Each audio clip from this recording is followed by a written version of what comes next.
plying her trade on me, when Ace came running into my room. Ace had gotten bored and had literally wrecked his entire room. The hotel management found out about it, so he hid in my room while our road manager Frankie confessed to the hotel manager that Ace had destroyed the room because he had just gotten news that his wife had died.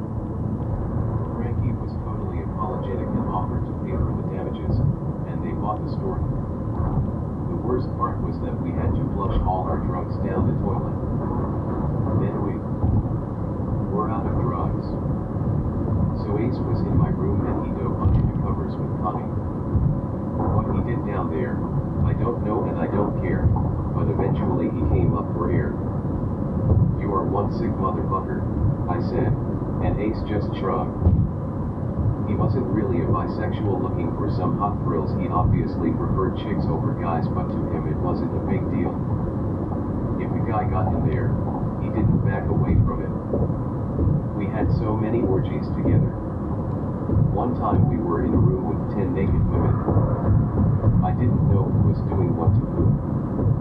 All I remember is that Ace and I wound up lying on the bathroom floor next to each other, sharing a cigarette, while our dicks were being sucked by 5 pairs of girls, who each took their turn.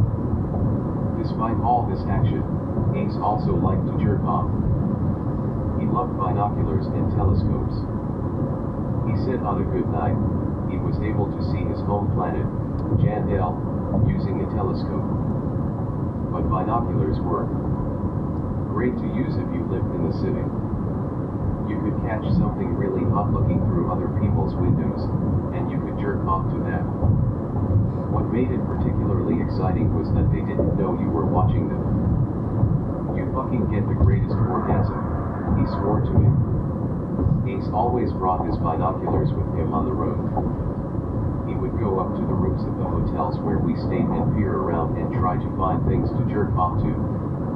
One time he went a week without a catch and it was making him crazy, so he was going through an old Playboy and found the centerfold where this hot chick was sitting on a windowsill. She had great big old boobs and her legs were parted enough so you could just see the fringe of her pussy hair. Ace thought it looked so real that he took the centerfold out and stuck it on the far wall of his hotel room. Then he went to the other end of the room, looked at it through his binoculars, and jerked off. He told me that centerfold was good for a solid week of jerking. But of all the guys in the band, Gene had to be the most sex crazed. He was an equal opportunity pussy hound. On one tour, he actually fucked our 60-year-old limo driver. He fucked 2 sisters. In Atlanta, he fucked a female cop. I went into his room to get something and it was dark and I felt a gun hanging off the back of the bed. "Peter," Gene said. "Yes," I answered. "I have someone very important here in bed with me. I would leave the room if I was you." I did. Gene would invite me up to his room and I couldn't believe what dogs he had up there.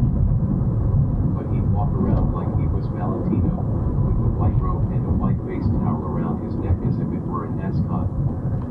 He'd have half his makeup still on and he stunk because he still hadn't showered after the show and he'd offer me some dessert.